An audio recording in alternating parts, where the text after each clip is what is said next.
Oke, selamat pagi. Sekarang kita sedang ada di Tongkonan Sepon, di Toraja Utara tentunya ya. Dan di depan saya ada orang tua dari Bapak Yosia Rinto Kadang. Kita akan berkenalan lebih jauh, mengenal sosok Yosia Rinto Kadang. Selamat pagi Opa, Oma. Selamat pagi anak. Kata pepatah, tak kenal maka tak sayang.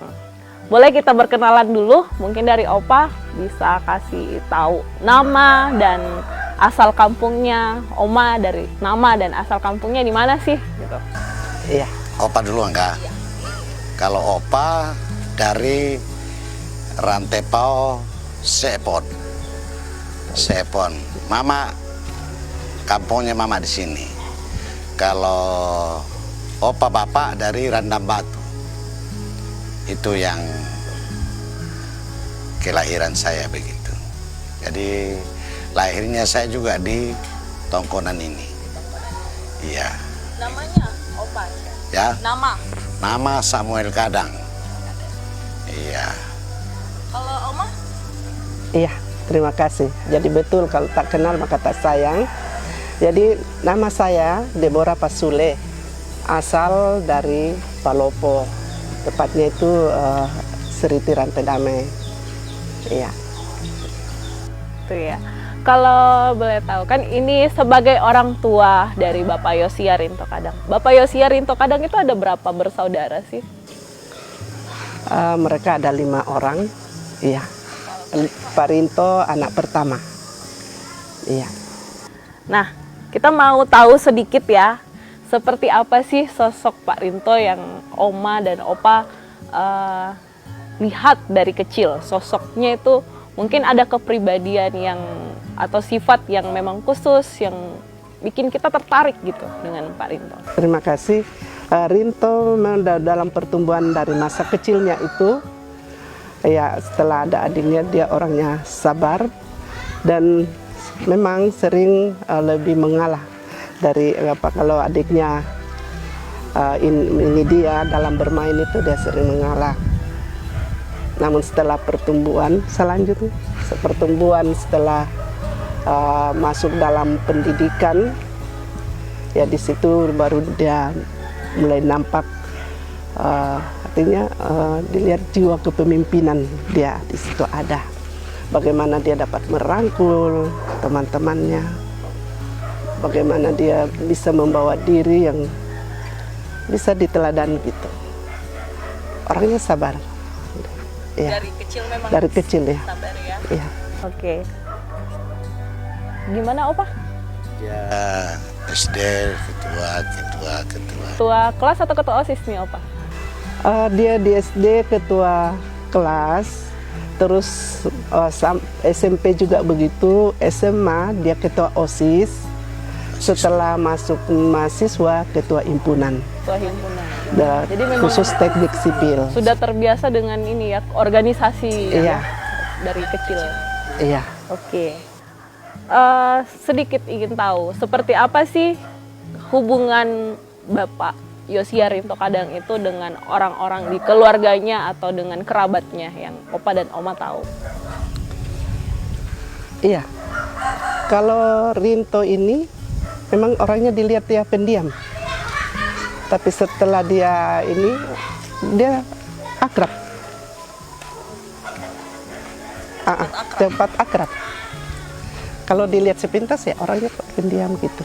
Tapi dia orangnya cepat akrab dan dia terbuka dan menerima apa setiap orang. Gitu. Saya pernah dengar katanya Rinto itu punya arti khusus. Ya. Kalau boleh sedikit cerita deh Opa sama Oma. Rinto itu artinya apa sih? Rinto, ya awalnya itu kan bapaknya merantau ke sana tahun 1972. Sedangkan saya 1976. Kami menikah 1978. Nah, kerinduan dari bapaknya ini muncul bahwa mungkin kita bisa pulang ke Toraja untuk melahirkannya, kerinduan untuk melahirkan anak di Toraja. Tapi ya itu, berjuang, bekerja, kumpul, tapi tak pernah cukup. Sampai anak ini lahir. Ya sudah, disitulah dia, anak ini dikasih nama Yosia Rinto Kadang. Di dalamnya Rinto itu kerinduan orang tua untuk pulang ke Toraja itu tidak kesampaian sampai anak ini lahir ya. Namanya Rinto, Rindu Toraja. Rindu Toraja. Iya. Jadi memang waktu itu memang agak susah ya pulang ke Toraja, dan diberikanlah di dalam doa kepada anak ya, namanya kerinduan Toraja. Iya. Rinto itu sabar orangnya. Saya ingat waktu dia kecil umur 7 bulan, kami di pedesaan jauh dari kota, itu dia sudah mulai makanannya itu papeda, papeda encer itu. Kapurung itu dia hidup, dia makan sarapan, makan siang, makan malam. Itu 1 bulan baru ada hubungan saya ke Merauke. Iya. Jadi memang dia ini yang berkesan ya, anaknya sabar dan bagaimana dia dengan adik-adiknya juga gitu. Setelah sampai dia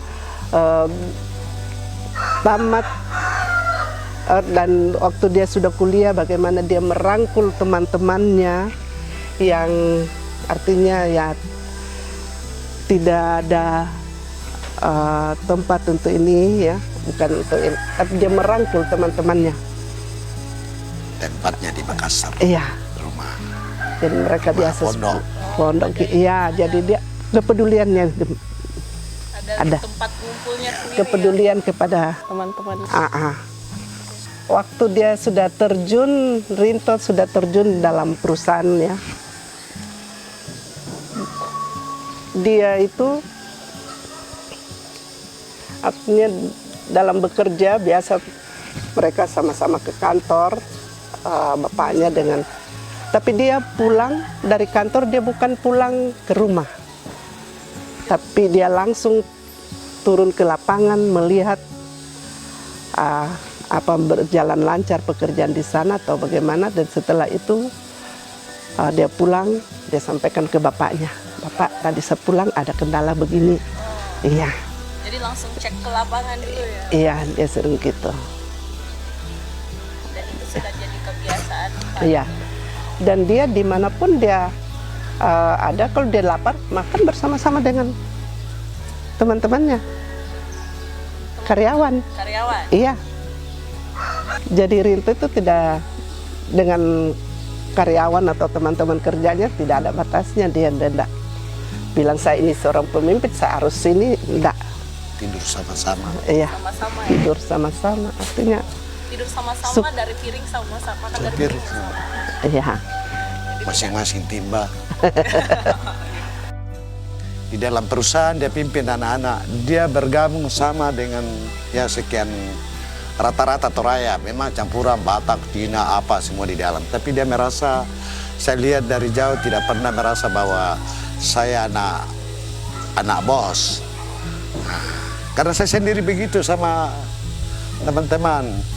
Jadi di dalam perusahaan itu tidak ada kita bilang, wah ini, kalau saya sebagai orang tua saja, membina anak-anak itu semua. Kalau mengajari ilmu tidak ada. Karena bagaimana ilmu saya sampaikan, saya tidak punya sekolah. Tapi di dalam pekerjaan selalu saya bina anak-anak. Termasuk itu anak-anak. Kayak semua ini. Semua ini sudah pernah dari sana semua. Begitu. Jadi saya rasa kalau bilang Rinto kekhawatiran, tidak khawatir. Karena yang paling menguatkan ada di atas, akan memimpin dia. Nah, makanya kalau memang mau jadi, Tuhan mau pakai dia untuk melanjutkan pelayanan lagi, kita angkat ke atas saja. Tidak ada kita harapan lain hanya dari atas. Kalau memang dari atas pasti akan menyentuh hati-hati rakyat untuk memilih dia. Itu aja. Oke.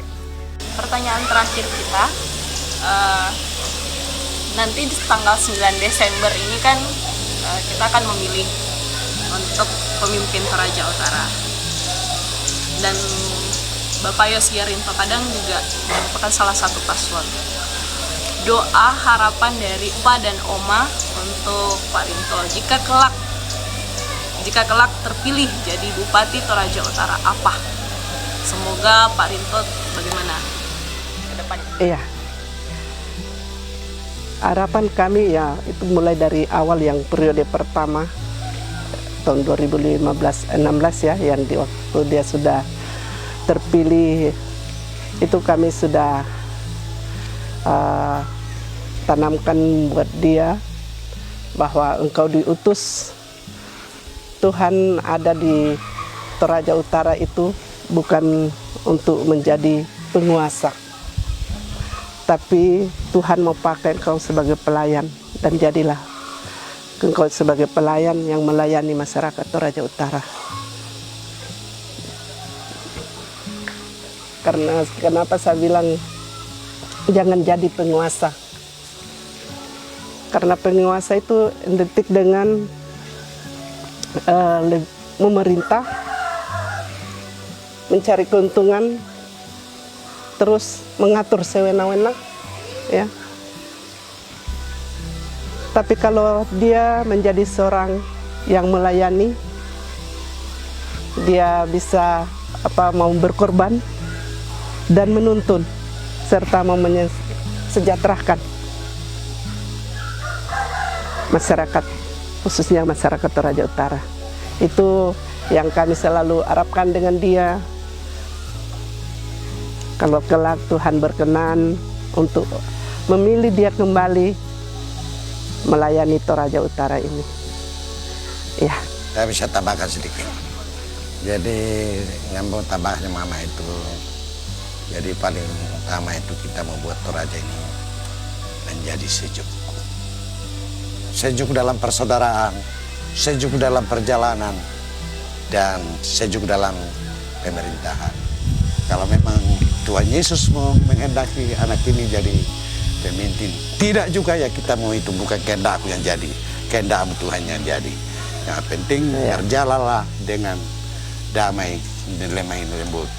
Oke, itu dia acara kita pagi hari ini. Terima kasih sekali lagi, terima kasih banyak Opa, Oma. Semoga doa-doanya juga tercapai untuk Pak Rinto dan keluarga. Ya, terima kasih sama-sama.